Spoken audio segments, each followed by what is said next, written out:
Hello, welcome to National rankers.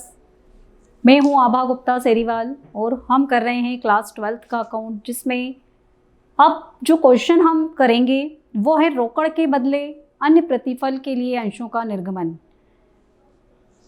अभी इससे पहले जो क्वेश्चंस हमने किए वो रोकड़ के लिए किए थे कि कंपनी को जब पूंजी की राशि एकत्र करना होती है तो वह अंशों का निर्गमन करती है। रोकड़ के लिए उसने अंशों का निर्गमन किया था।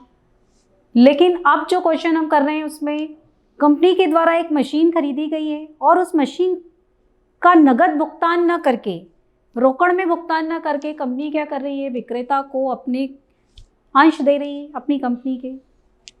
तो जब इस तरह का कोई क्वेश्चन आ जाए तो उस वक्त आपको उस क्वेश्चन को कैसे ट्रीट करना है, कैसे उसको हल करना है, ये अब हम देखेंगे। इसके लिए सबसे पहले हमें क्वेश्चन पढ़ना होगा कि क्वेश्चन क्या है, कितने की मशीन खरीदी गई है, किससे खरीदी गई है और अंशों का मूल्य क्या है, कितने अंश दिए गए हैं। इसके लिए हम क्वेश्चन देखते हैं कि एबीसी लिमिटेड ने 1 लाख रुपए की मशीन चमन ट्रेडर्स से खरीदी। 1 लाख रुपए की एक मशीन खरीदी गई है चमन ट्रेडर्स से और इसके प्रतिफल में 10 रुपए वाले 10,000 अंश, कितने अंश दिए गए हैं, 10,000 अंश पूर्णदत्त उन्हें निर्गमित किए गए। इसके अलावा कंपनी ने क्या करा, 30,000 अंश समता अंश जनता में भी निर्गमित कर दिए। 10,000 अंश तो कंपनी ने किसको दिए, विक्रेता को दिए। क्यों दिए, क्योंकि उससे उसने क्या करी थी, मशीन खरीदी थी।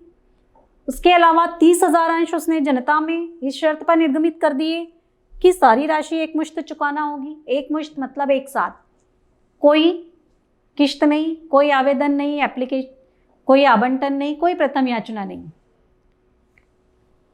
सभी अंश ले लिए गए और देय राशि प्राप्त हो गई। कंपनी की पुस्तकों में जर्नल के आवश्यक लेखे कीजिए।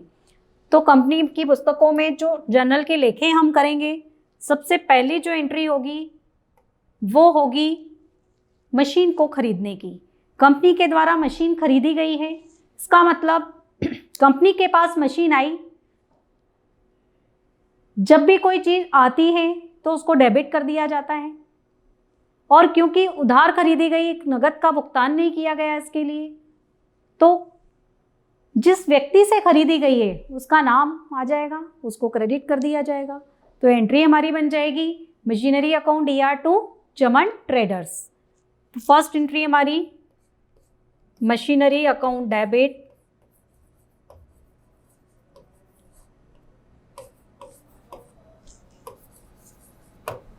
To Chaman traders.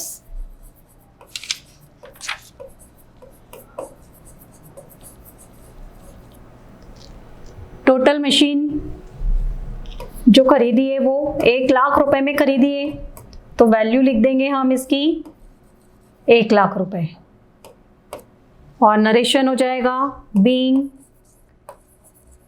Machinery purchased.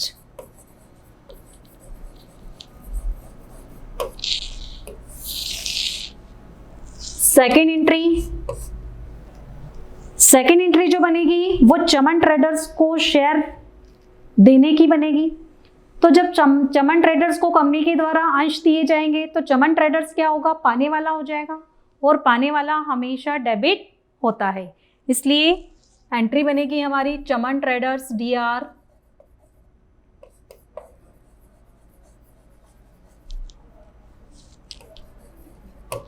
To equity share capital account.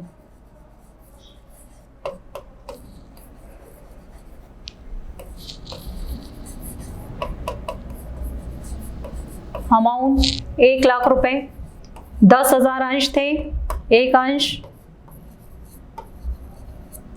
की कीमत मतलब जितनी की मशीन उसने खरीदी है उतने ही अंश उसने जनता में निर्गमित किए हैं। 10 रुपए का एक अंश। Narration being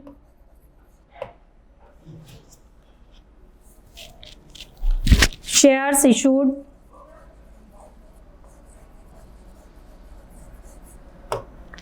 for purchase of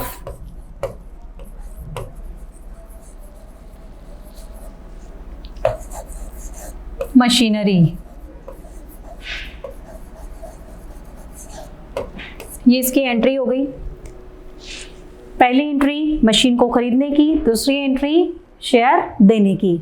इसके अलावा कंपनी ने क्या करा, 30,000 अंश जनता में निर्गमित किए, इस शर्त पर कि सारी राशि एक मुश्त चुकाना होगी। एक मुश्त मतलब एक साथ, तो जो राशि कंपनी को एक साथ मिलेगी, अगली एंट्री उसकी हो जाएगी बैंक अकाउंट DR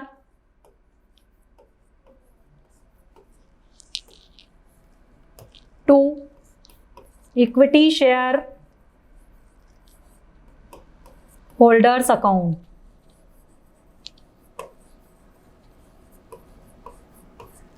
नरेशन हो जाएगा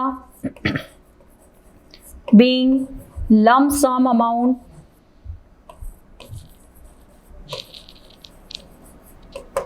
रिसीव्ड, एक मुश्त राशि प्राप्त हुई।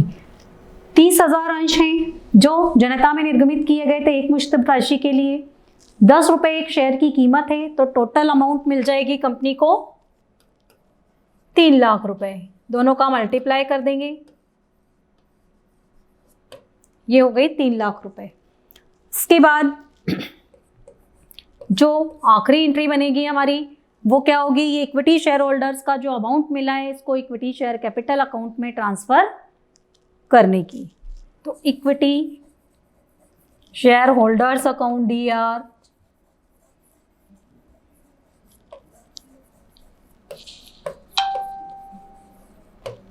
2 equity share capital account 3 lakh रुपए।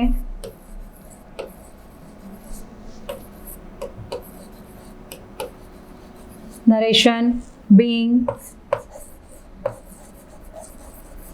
lump sum amount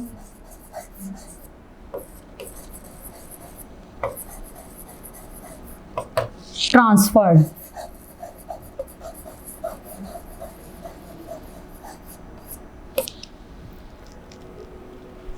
ये क्वेश्चन हमारा कंप्लीट हो गया।